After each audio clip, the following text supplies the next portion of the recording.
Students, now let us discuss the disadvantages of joint stock company. First one is costly and difficult to form. As we all know, this joint stock company requires huge investment, space, labor, manpower, everything is enormous. So, to establish a joint stock company, the cost involvement is very huge, and it is difficult to form also because they have to that is apply for so many licenses from various departments before starting the company. So the promoters may have to spend much time and money to observe these legal formalities. Next one is scope for dishonest and unscrupulous management. As we all know, this joint stock company are managed by the board of directors, so they may be dishonest, and they may appoint some officials, and those officials also have to obey the dishonest management. Means it will affect the general public, those who have invested by way of shares in these joint stock companies. Then management of oligarchy. What I mean by this word oligarchy means controlling is done by a specific group of people, a small group of people.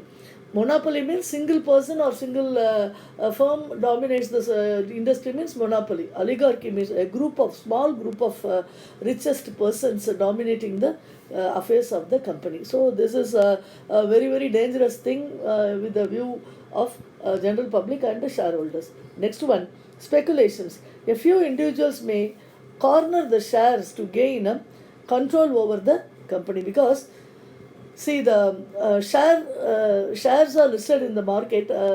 Share trading business is going on. Some people with a view to boost the shares, they may buy in large numbers of those shares, and they will sell immediately as soon as the price of the shares increase. So this speculation is the greatest disadvantage of these joint stock companies.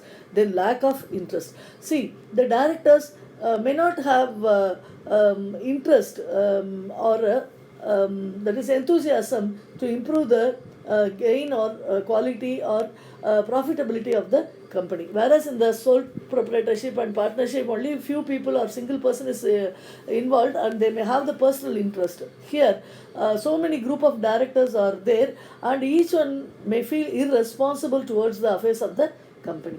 Next one is lack of good labor relationship. See, in case of sole proprietorship and partnership, only few employees will be there, and the that is labor relationship with the proprietor or owner will be so good in those cases. But here, the directors will be there, and they will be and other officials will be there, and they will be appointing this large number of human power, so which they do not have any personal touch or relationship with the higher level management. High taxation. Joint stock companies have to pay very high tax to the government, which is also a greatest disadvantage for this joint stock company.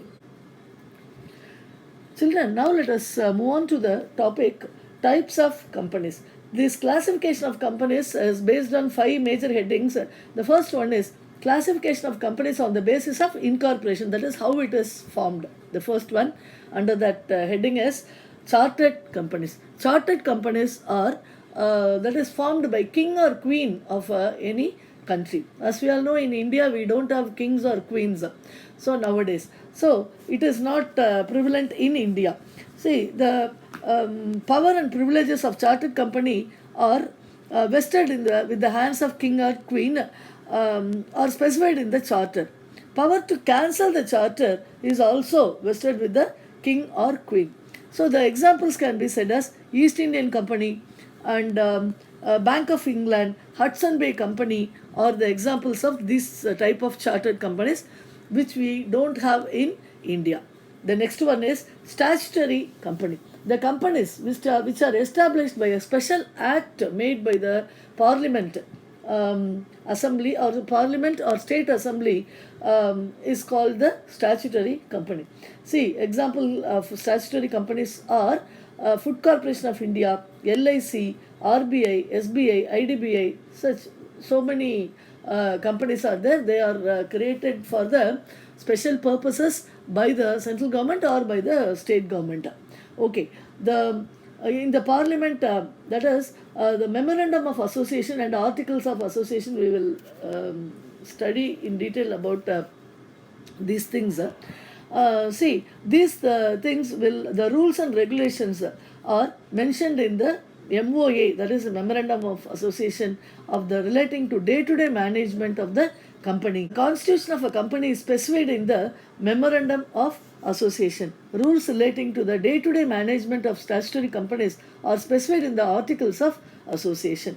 So it need not use the word limited next to its name. Okay, the next type of companies are association not for profit. It is obvious that though the main objective of business is to earn profit, these types of special companies are there which will concentrate to serve the people rather than to achieve profit. Even if any profit is achieved, that also will be used as the improvement of the company and not for will not be shared among the shareholders. Usually they may not issue shares also.